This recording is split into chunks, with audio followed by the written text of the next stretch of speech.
real conversations, and some hard truths.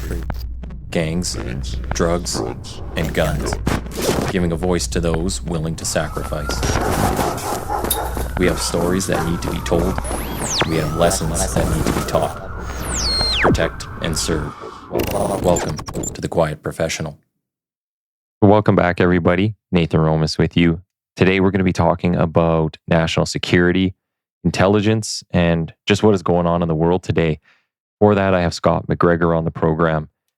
Scott is former Canadian military intelligence. He was an advisor to the Royal Canadian Mounted Police on transnational organized crime and hybrid warfare threats. Scott has worked with Five Eyes intelligence agencies on matters of national security. He was advisor to the province of British Columbia's Attorney General on transnational organized crime threats, which led to the public inquiry known as the Cullen Commission. He's also advisor for CSHAT, Gray Zone Conflict, Hybrid Warfare, and International Negotiations, and maintains an extensive intelligence network. Currently, Scott is principal of Close Hold Intelligence Incorporated and co-author of the soon-to-be released book, Mosaic Effect: How the Chinese Communist Party Started a Hybrid War in America's Backyard. I think I got all that in there. Welcome, Scott. Hey, thank you for having me. You're a busy guy with lots going on here. I'm looking forward to the book, especially. Yeah, the book's been a bit of a challenge. It was put together about 2 years ago, so a lot of information that was in the book has kind of come to light in media, so the public's much more aware of some of the things that are in there. Of course, it goes into a lot more detail and explains things, a template for what China's doing in regards to hybrid warfare in Canada. And really worldwide. Cool. Well, before we get into all the current events, we'll talk a bit about you because you've got quite the career and you've been involved in all this craziness for a long time. So maybe you can start at the beginning and tell us about yourself. Yeah, sure. Looking back, kind of the beginning of my career starts in the military. I was in electronics.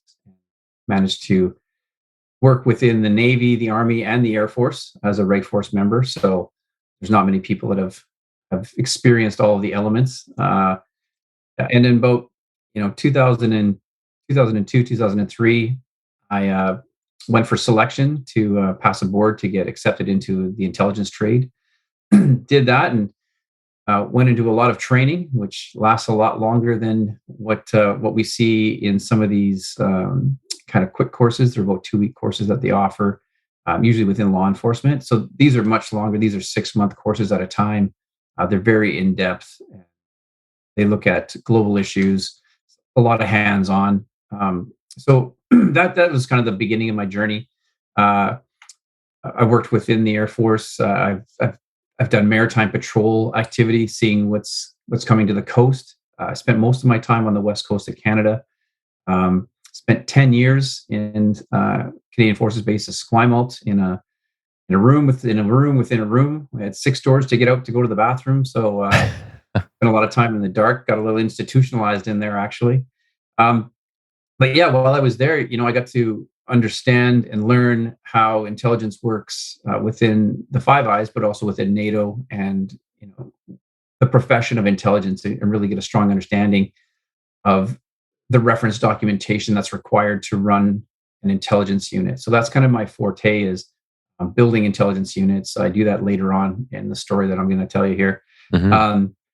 But yeah, I kind of worked my way through there. There's not a lot of intelligence operators in Canada. It's quite limited. So on the West Coast, we had 3, and eventually one of my roles was senior domestic intelligence analyst for the West Coast of North America. So we looked at a lot of the domestic issues as it pertained to terrorism and that kind of thing.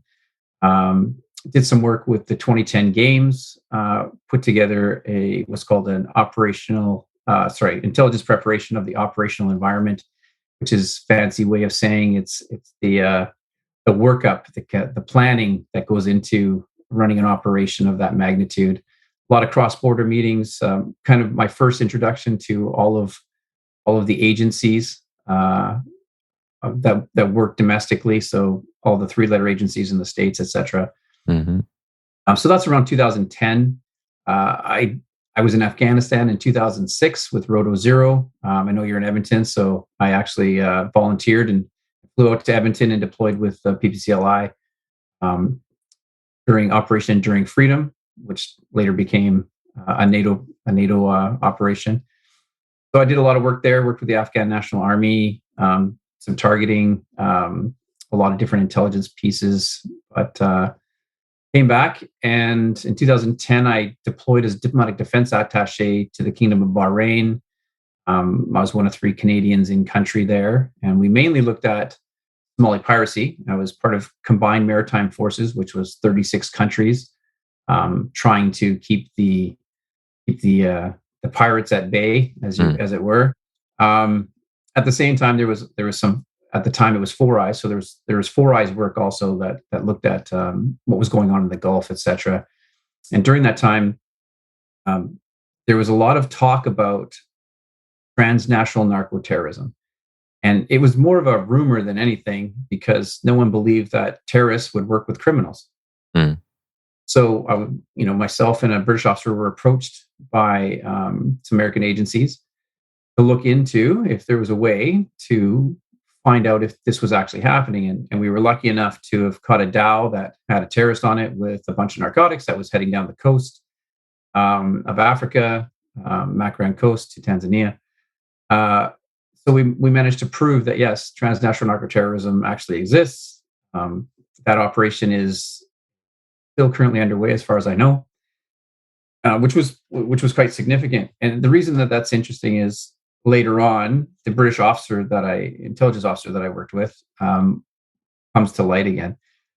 So I come back to Canada, and I end up releasing from the military medically. Had some injuries and wasn't able to deploy, so had to leave the military. And that's when I kind of joined forces with the RCMP. I left the island and moved to the mainland of British Columbia, and became communications officer within the RCMP's headquarters here at E Division, which was an interesting role, but one I wasn't destined to stay in. I was identified as an intelligence person and kind of cherry picked or recruited to look at convergences between national security and transnational organized crime. Now, that was a pretty tricky thing. A lot of people don't understand the differences in information. So law enforcement information is usually at the protected level. There's very little that's in the classified domain. Although with INSET, so the National Security Enforcement Team that works with for the RCMP, mm-hmm. they tend to work in the classified domain to a certain extent. They have access, but not exactly to the entire portfolio of intelligence community websites, etc. So I was helping them with that. But while I was looking at these convergences, I started to find a lot of crossover between elements that were being investigated criminally at a lower level, but that also had a footprint in the national security domain, which was of interest to INSET and CSIS and our allies. So that was quite interesting. It happens that at that time, that friend of mine from the Middle East, the UK intelligence guy, flies out and is doing some training here on the West Coast, and I managed to get together and get together for a drink and had a little discussion about what was going on. So I brought him into the RCMP headquarters, and we started to open the kimono a little bit and got to see what's going on. From there, it kind of went another way. We have some friends in Washington, D.C. That work on what's called transnational threats. And transnational threats includes money laundering and counter narcotics. Now, they're a maritime component. They're the largest and oldest intelligence agency in the United States. There's about 5,000 analysts in one building. So they actually took a big interest in what was going on, mainly because of our network. And, when we say something's quite important, then they take note. Mm-hmm. So they flew out and came to Green Timbers, the RCMP headquarters here in BC, which, by the way, has about 66 to 70% of all the files the RCMP works on in the entire country. So the lower mainland, especially, is where all of the activity that is the RCMP is focused on, Hmm. mainly just because of where the assets are.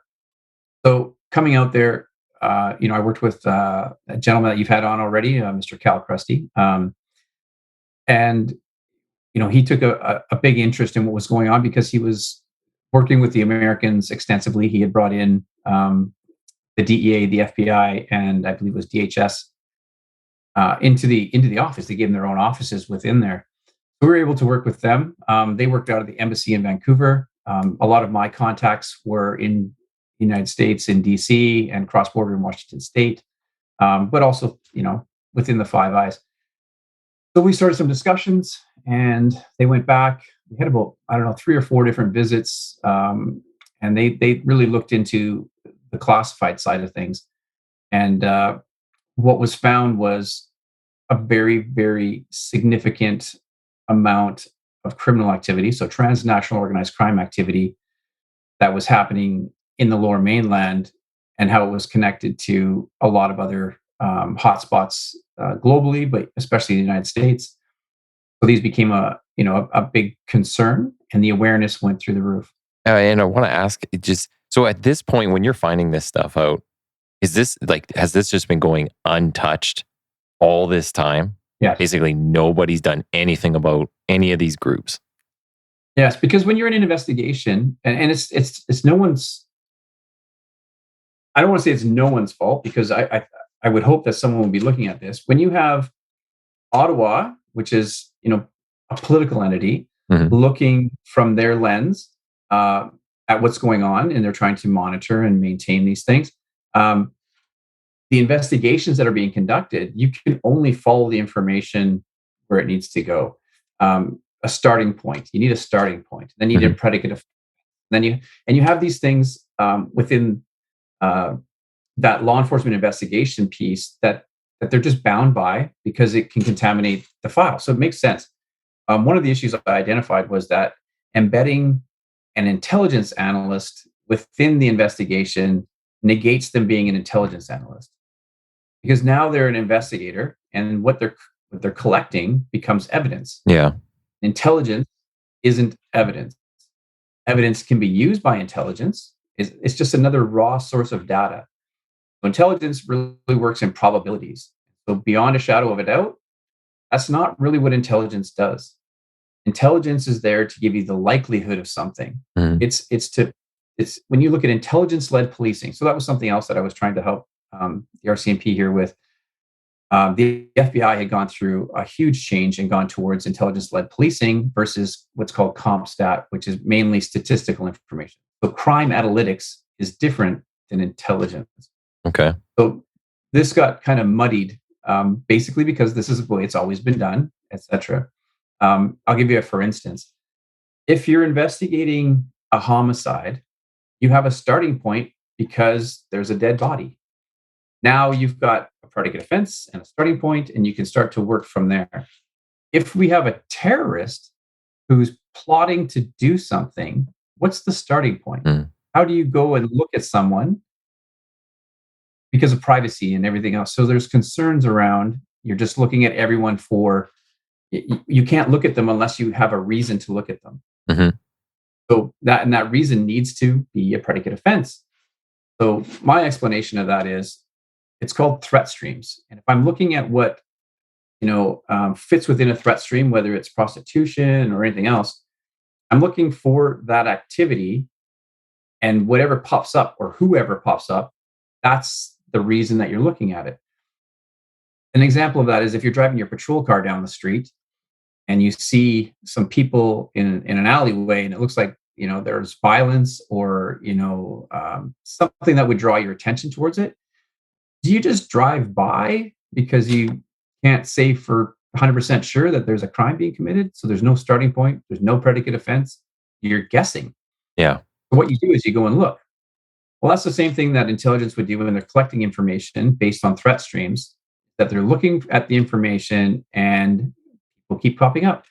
The funny thing is that it almost seems to be the same people, especially when you look at the tactical level. And when you get into the higher levels, then you start to see the association. So this takes time to build out the networks and that kind of thing. But yeah, that's kind of, that was some of the issues around trying to build this awareness of how intelligence works. And by I brought in, all of the Five Eyes agencies. I brought in the AFP, and the Aussies, and the New Zealanders as well, so that we could actually start to have some talks about where this goes. Some of the things you've seen in the paper talk about Sam Gore, also known as the company. Hmm. So these are things that the Australians have been working on for a while and that have been active. Now, some of the things that I noted were missing in some of the law enforcement pieces, but it depends on who's looking at it, why they're looking at it. Our job is just to make them aware. Um, yeah, so there was this effort to bring people together, and I started some think tanks on the base in a classified area, and we were able to discuss information sharing, and that was really a big part of this because in the United States in 2011, President Obama passed an executive directive that made transnational organized crime a national security threat. Hmm. That's very, very important because once it becomes a national security threat, now agencies that work in the classified domain can share it with law enforcement. Now, there's mechanisms for that, but they put the mechanisms in place. So we leverage that on our side. Canada is the only country of the Five Eyes that did not have a strategy on transnational organized crime. And to this day, I don't believe they do. And so transnational organized crime is not seen as a national security threat, although I think it's gaining traction over the last little while. Media's caught on, people are becoming more aware, there's more pressure politically. But at the time, there was a bit of an argument about information that could be shared and how it would, during disclosure, it would reveal sources and all these kinds of things. So I kind of explained how that we are already doing this. We had brought in the lawyer from the RCMP and said, yes, it's on a case by case situation, but there's ways to do these things. Unfortunately, when Calvin and myself left the RCMP, and a few other people, these things kind of died on the vine, and they kind of went back to the way they did things before. But there was great progress, and there's a lot of opportunity there. There's good people doing good work. It's just difficult when you have the politics involved. So whether that's at the higher level of management, like understanding where the RCMP, CSIS, CBSA sit, they are junior ministries under the Ministry of Public Safety. So they don't have the same ability to look at classified information, for instance, as Transport Canada. Transport Canada sits above them. They're a higher level ministry. Is that just because of the lack of independence? Like, so you see a lot of people saying the RCMP is essentially just another department within the government. Like, would it be they essentially need to move out and be a separate entity? Yeah, there's been a lot of discussion around how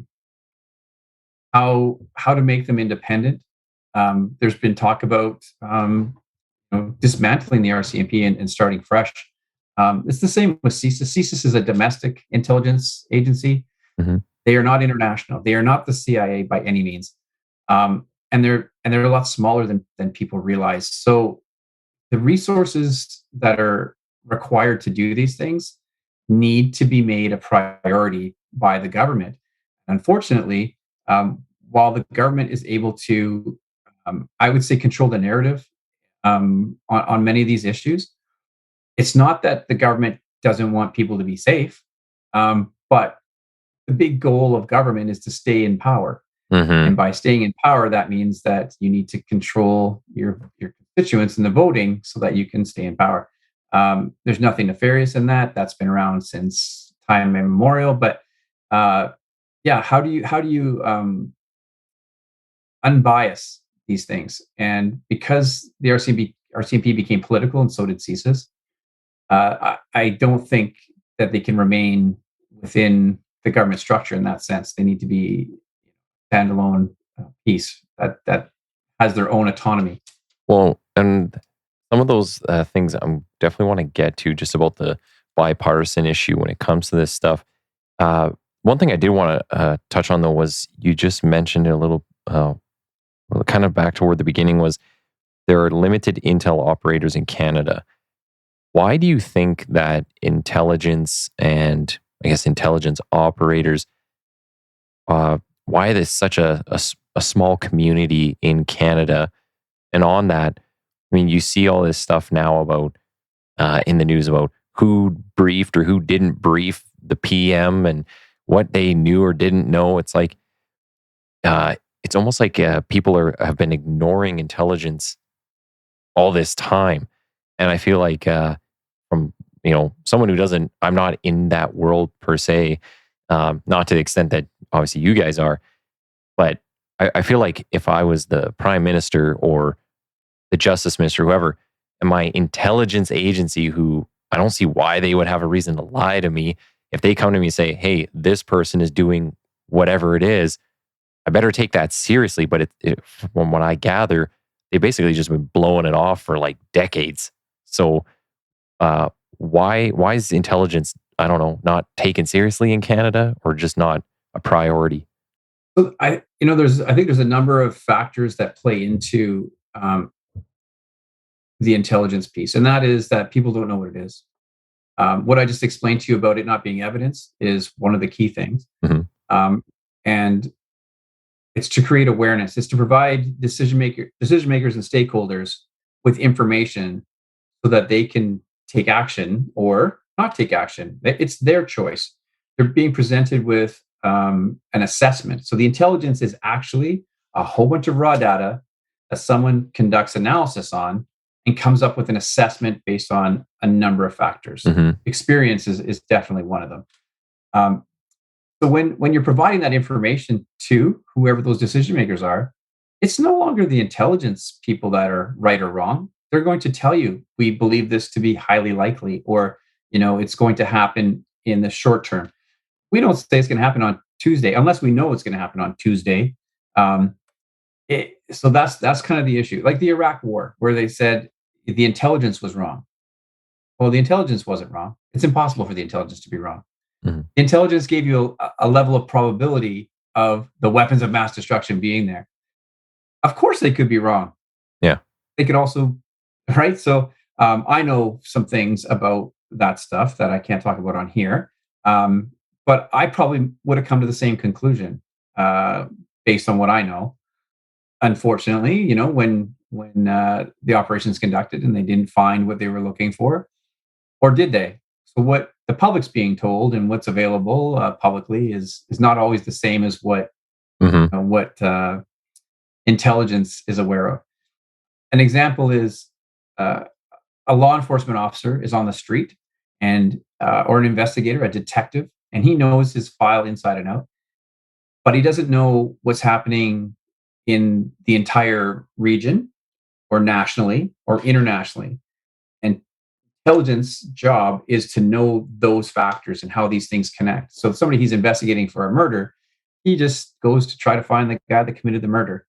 Doesn't realize all of the people that he's connected to or who he works for, and that's where the intelligence piece comes in. And even crime analysts don't really understand that piece. It's there are some barriers when it comes to intelligence sharing between, whether it's in the RCMP, it's between the detachments even. Mm-hmm. They hold information that the headquarters doesn't have.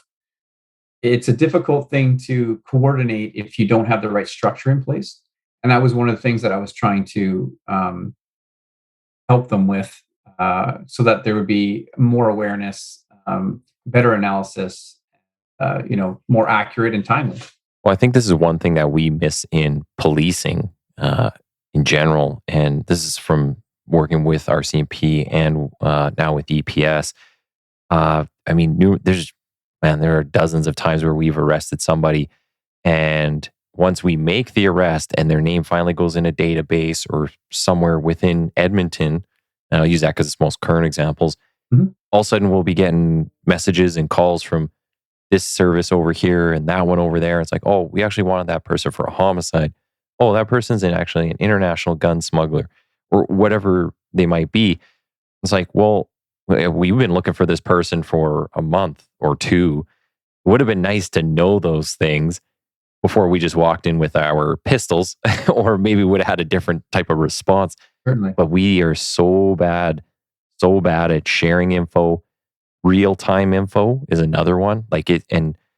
It's just for whatever reason, the policing world doesn't seem to get this whole intelligence side of things. Yeah, that intelligence-led policing piece is really something that's been overlooked. It automatically goes back to intelligence support to operations. And a lot of people think intelligence is, can you get me the phone numbers from that guy's cell phone? That's not intelligence. Yeah. That's just data. Yeah. So that's a bit of the fault of everyone. If the head of the intelligence piece needs to say, we got to educate everybody. You need to have the right systems in place. But it's a profession, and there are standards, and there are references that are already, being developed and maintained by agencies in the Five Eyes, which is mainly who we work with. And so those things need to be adopted and adhered to. It's the same as giving security classifications to people that don't work within a secure environment. That kind of contradicts having a security clearance. When you leave a cleared area, like you're posted somewhere else, or you change jobs, you quit, whatever it is, you need to be de-indoctrinated, and your security clearance is turned off. You never lose it, really. It just gets turned off. Because if you come back to a job like that, then they can go back and review it and then turn it back on and do the whole background piece. But that doesn't really occur.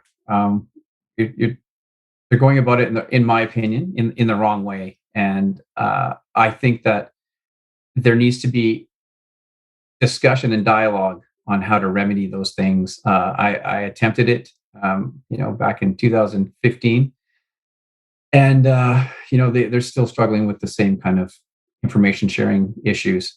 But there are ways to do this more efficiently, especially in Canada. We're not a large country. I mean, there's only 60,000 people in our military, and in law enforcement. I mean, how many people do we have across Canada in law enforcement?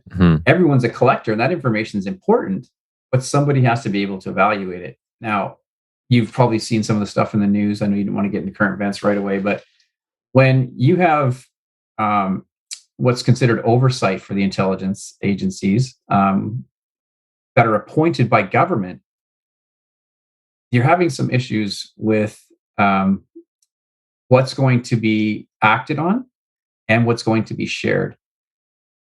I've personally come across things that have been suppressed, information that was important and probably should have been taken note of. But again, with limited resources, our legislation not really that helpful when it comes to putting bad guys away. I'll give the example of money laundering. If anyone can tell me the last time they saw somebody put in jail for money laundering over $10,000, please send me an email, because we don't have that. Or even subject matter experts that can testify in court on money laundering. There aren't any in BC. We had to bring someone in from Ontario. And so these things you would think would be in place.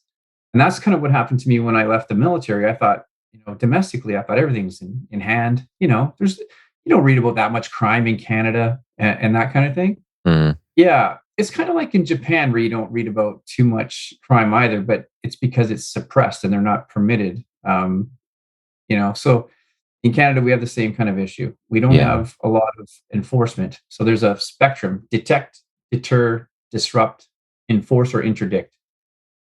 We don't really look at all the other pieces. We tend to go right to that we need to enforce. And that's not always true, because we don't have the resources. So you have to find strategies around that. Well, I'd say Canada might be social work at all three first steps. and then maybe a little bit for enforcement, but then you'll just get in trouble anyway. So yeah, the enforcement part is a lot more difficult than I think the average citizen in Canada realizes. Hmm. I see a lot of frustration from people. In British Columbia, for instance, a law enforcement officer cannot charge someone. Yeah. I didn't know that. They can recommend charges to Crown, Yeah. but then you get into a lot of other issues, right? Like, do we think we can be successful? Do we want to create bad case law? Do we? So there's all these other factors that start to come into it, and it kind of misses the underlying thing of we need to put bad guys in jail. Like we need to stop this. We even talk to like informants. It's a good one because they'll pass you info and then say you execute a search warrant on somebody, and then once that finally makes it to court, charges get dropped. Well, the informant comes back and says, "The hell's going on? Like I gave you rock solid info. Why is that person walking on murders or gun charges? You'd think would be the two most serious things." And like, well, after we dealt with them, there's about 30 other steps and opinions and everything that go into it. And I get there are like safeguards, right? And you can't just, the police at the end of the day are the eyes and ears of the justice system, and there's still many other parts to it. But yeah, there's definitely a lot of influence when you get into the details of how everything's kind of handled. One thing I wanted to ask you about was where you're talking about all these crime groups, where do they mainly operate? And that's like, is this all dark web stuff, or is it just like fancy chat apps? Like how would they kind of operate? So in Canada, what we will see is three main groups that are the biggest factors, biggest threats: China, Iran, and the cartels. Now, this is on transnational organized crime. Hmm. They all work together as well. These are not independent. Now, don't get me wrong. There's different layers to these things. You have local host nation gangs. Hell's Angels are included in those, even though they do some international stuff. Um, and so once you move from different levels, you'll see the connections that occur, and they come right down to the tactical level, which is conducting a drug movement or something along that lines. Um, but it really is at a higher level than people are aware. Um, and law enforcement doesn't necessarily have the capability. Actually, they just don't have the capability. We've seen it. We've seen what happened in Markham, where they arrested everyone, and they're all charges have been dropped. Hmm. We saw it with the two largest money laundering cases in Canadian history. 180 officers for 2 years working on it, and then charges are stayed. And then they go after the same target, and after a few years, same thing, drop the charges. Hmm. So if you're putting all these resources into that, what's going on? Because there's no one to work other stuff during that. We only have that many people, right? So Yeah. they're completely focused on getting this done, and then it doesn't even work. So how do you address this? And if you look at root cause, you mentioned social work and that kind of thing. And I do think that there is, well, There's a place for social work. there is Yeah. certainly, Yeah. especially if you're looking at the organized crime piece with retail. And they did a study here in Vancouver, and they found that the money that was being moved through, illicitly through retail stuff, so fraudulent commodities, etc., exceeded drug sales. Hmm. So that's another thing. Canada's not a big country. When it comes to narcotics, it's not exactly the big target.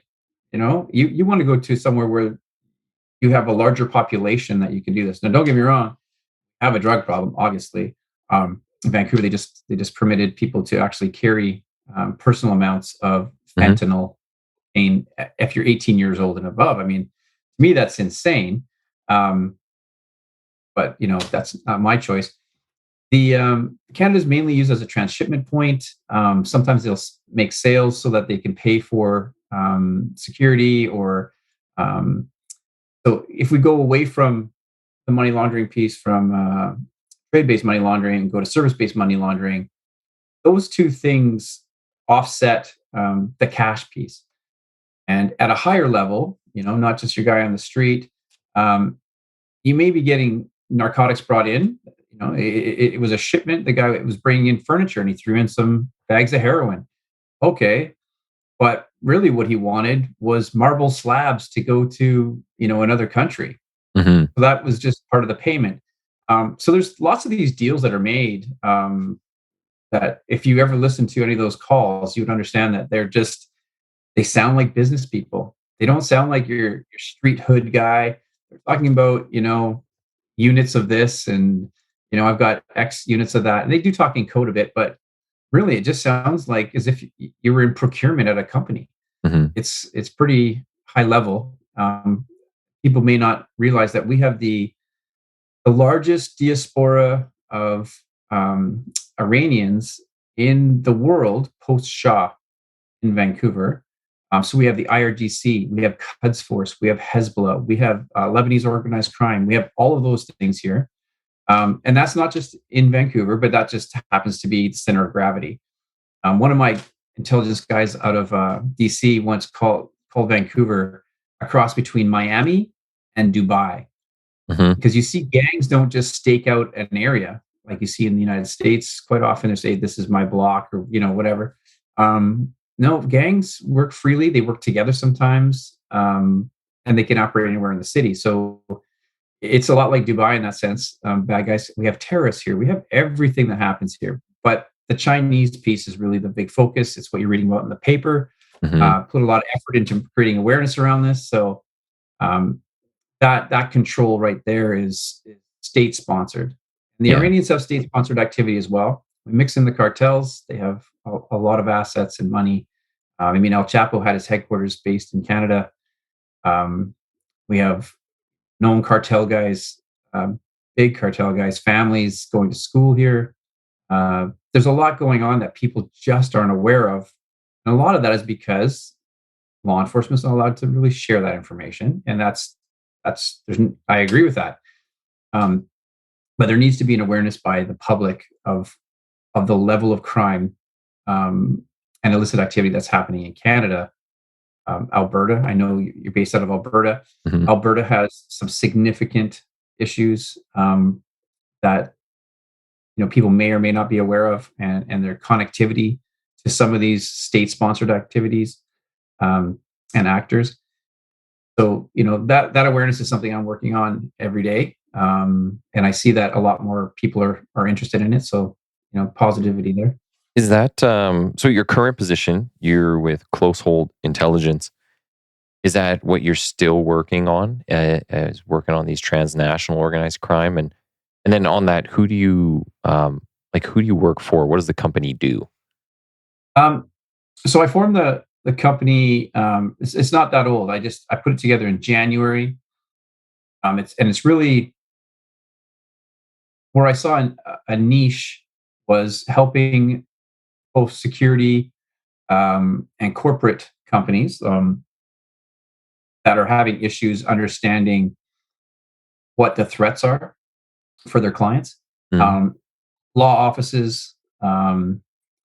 Yeah, there's opportunity, I think, to help government. So I'm quite new, in the corporate world, as an entrepreneur. Mm. But there's a lot of people that are interested in discussing these things, and gaining insight. So whether it's C-suite, within a corporation, or lawyers that have clients that have unique issues that have come up. We see the cyber pieces. We have some ransom stuff that's going on.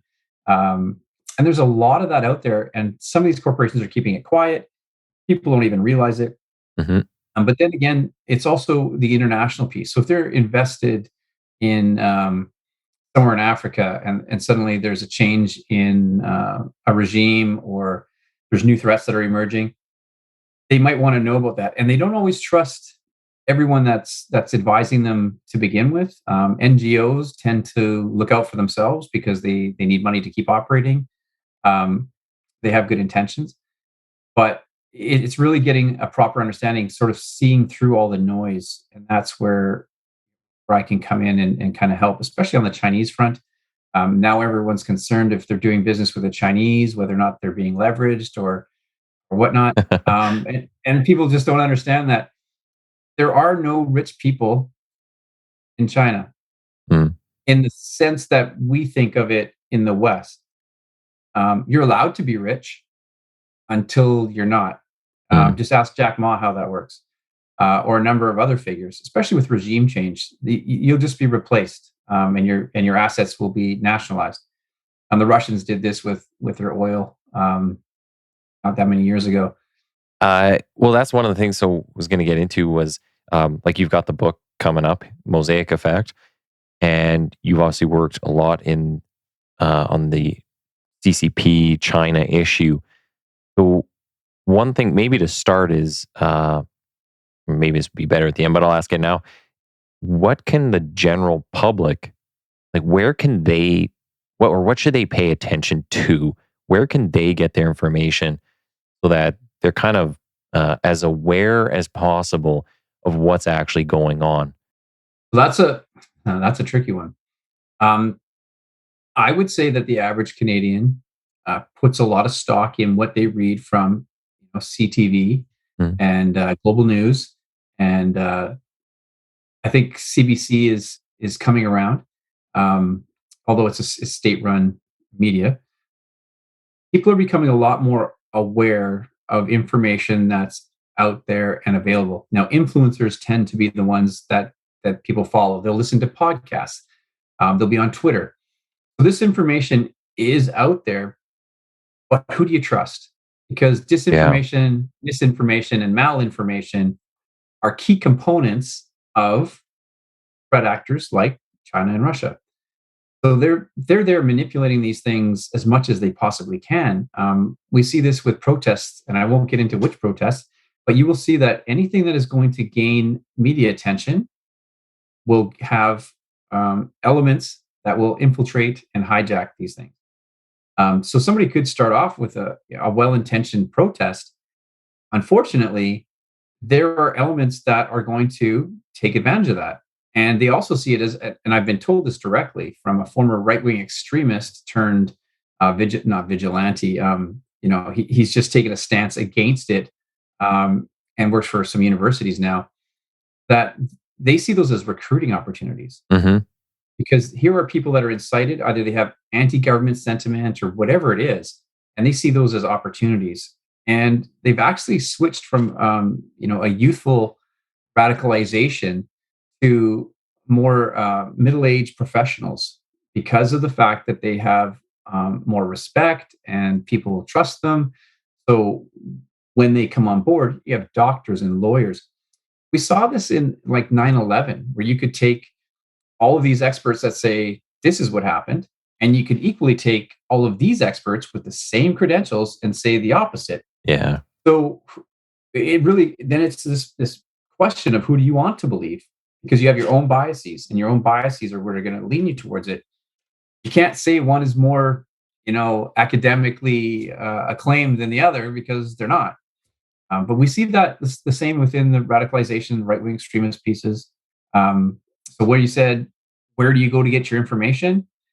I think that's right now a very difficult thing. Even some of the media, a lot of the media is being influenced by China and Hmm. Russia to a certain extent, but by the Chinese. Whether they're becoming partners in those organizations, and now they're a stakeholder, and they have a say in what can go out and what can't go out. And lawfare is a huge piece. So anybody that speaks out about these things immediately gets, it's racist, Yeah.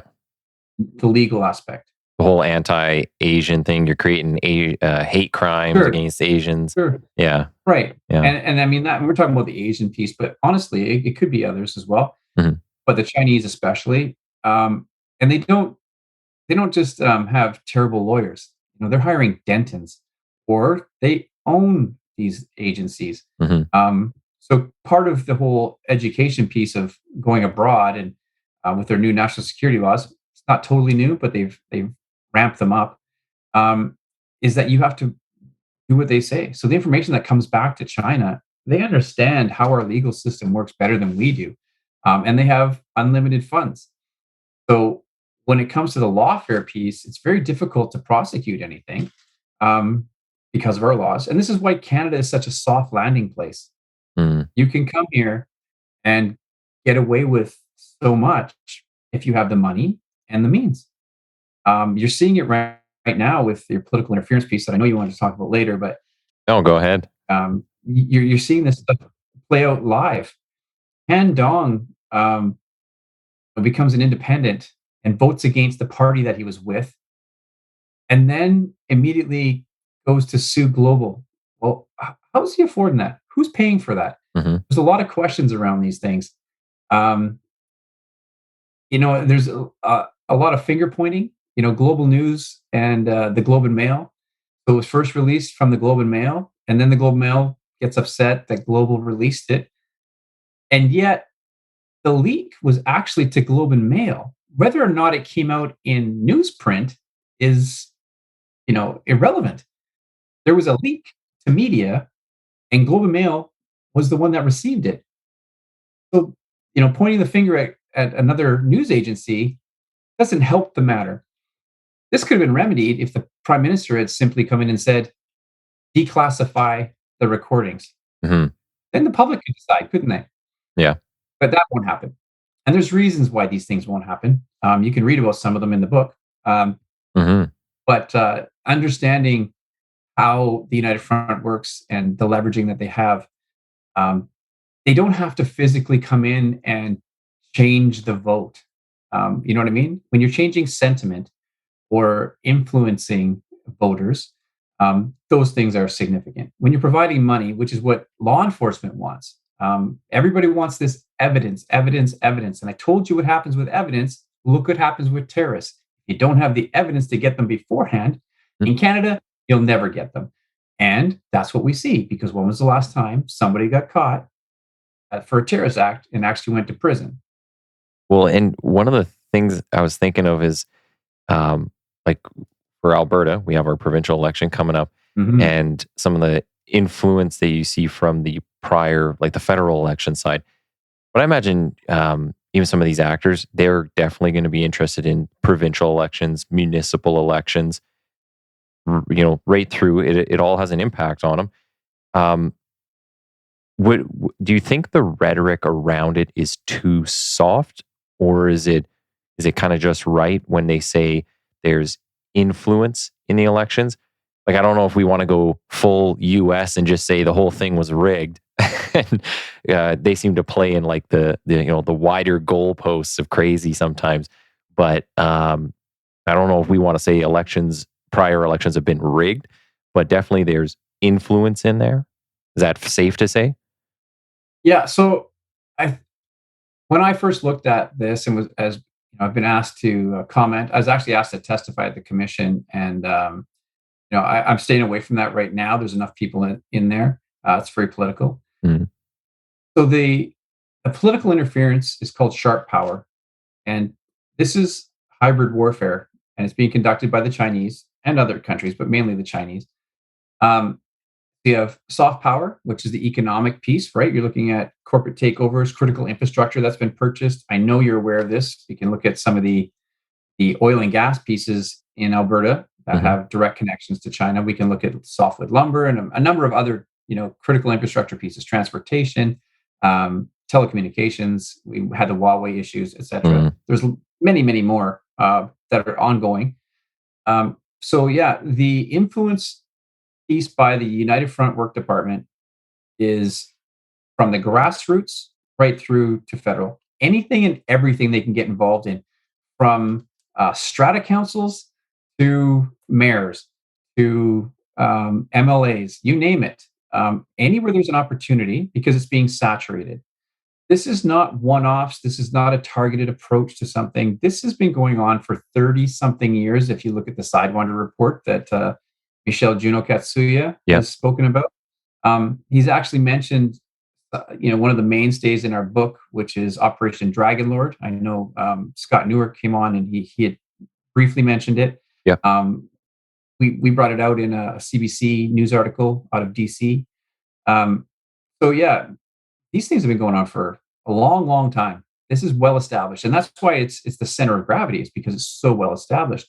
I don't want to give away everything in the book, but um, the people that come here from mainland China come from various areas of China, and they basically put together a friendship society that is stated to help the people back home.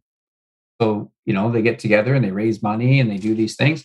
But unfortunately, that's actually controlled. Well, initially it was controlled by the People's Liberation Army until the CCP took it. Um, and so there's ulterior motives. And this is written right into their doctrine. This is not, Scott's Book of Wonders.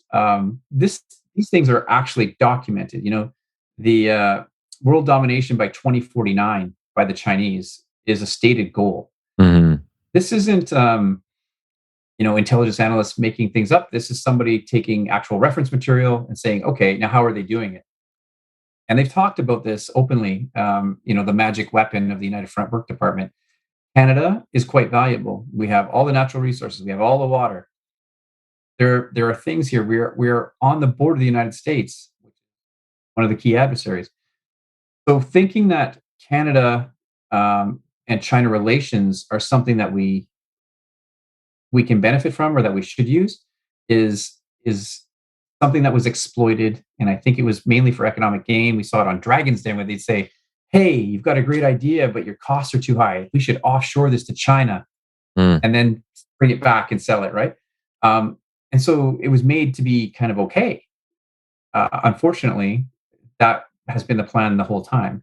And now you're fully embedded. So you go from the illicit world where you're on the up and up, conducting business, Mhm. to the gray world where suddenly now you're being leveraged, and there's things that are being added to shipments, and there's a number of different ways we can get into the fentanyl piece and how that works within Canada and the United States to undermine society.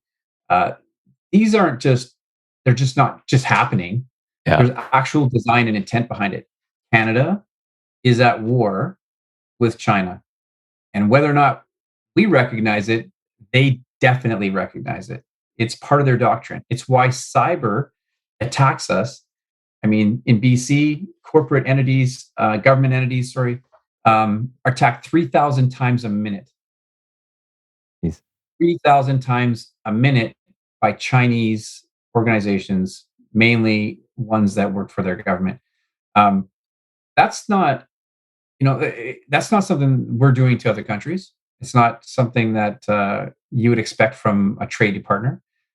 So there's intent behind these things, and that's kind of what we need people to wake up to. And I think they're starting to. Sentiment is changing.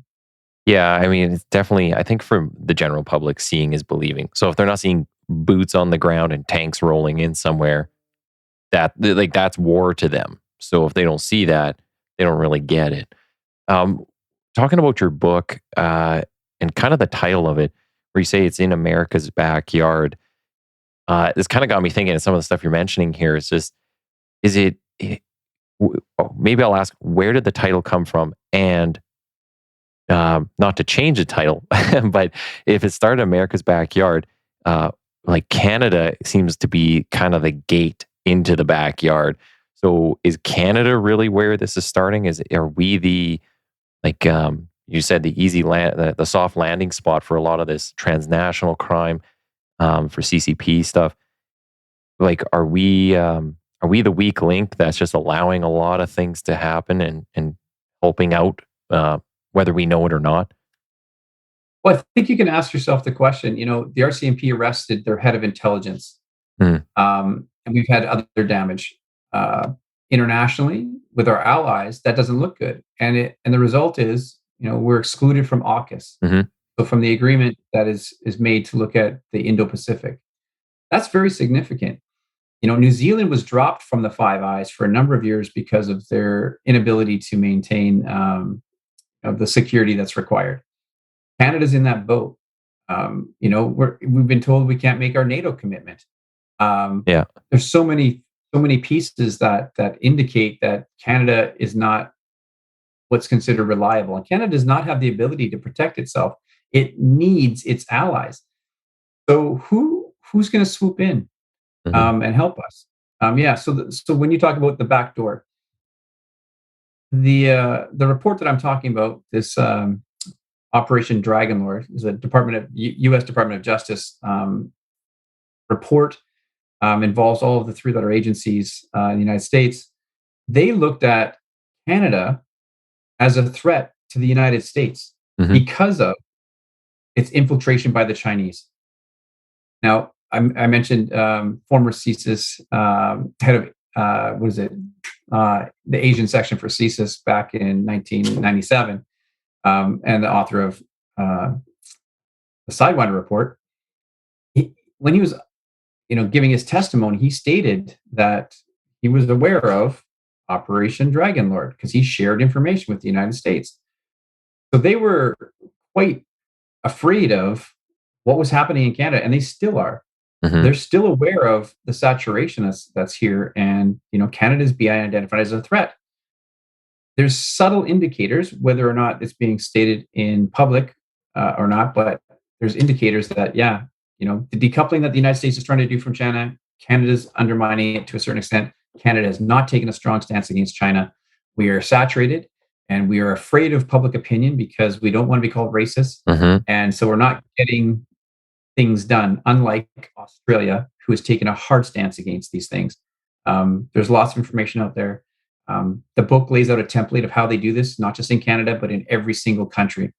Um, yeah, it's not going away. And mark my words, this podcast, you're going to see a lot more of it, and it may or may not end well. Hmm. Yeah. Well, you know what? And man, at the end of the day, it's just a lot of the stuff that's decided in the politics of it all. It's just Canada doesn't seem like, or it seems like Canada needs to grow up and act like an adult. Like simple things like you're scared to do something because you're going to get called racist. Like grow up. It's national security issues. You have to deal with some of these people flinging mud at you and different things. Like I find it's almost insane that it's grown to the level that you see all the things getting put out there now. Sam Cooper's doing some good work. Juno Katsuya, he's doing some good work.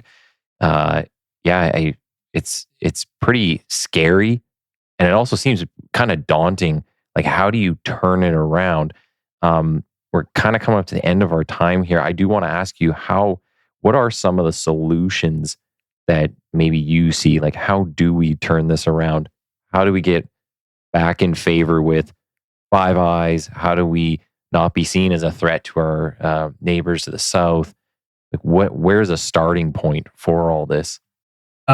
This is the difficult part: is that government is the one that's going to direct policy, and paying lip service to our allies is one thing. You can get away with that for a little while, but really, it's the people in Canada that need to become aware, and I mean really aware, Hmm. about who they're putting in power. This is not just the Liberal Party that has been infiltrated. These people have infiltrated all parties. And so the mechanism for identifying these things and where the trust needs to lie needs to have oversight. So we need to have independent oversight. We need to have an intelligence agency that can look at all these things and share them with not just one person or an oversight committee, but with all of government. We need to have better information sharing between agencies because that doesn't exist. It happened in 2010 during the games, and Hmm. then those MOUs were nullified.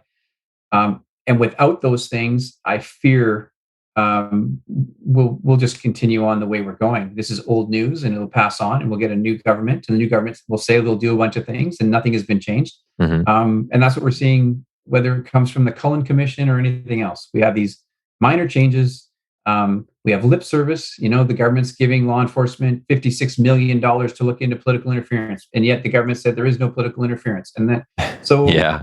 and then it's going to go where? To the people that are already appointed to advise and say, yeah, we heard that stuff, but there's no evidence, Hmm.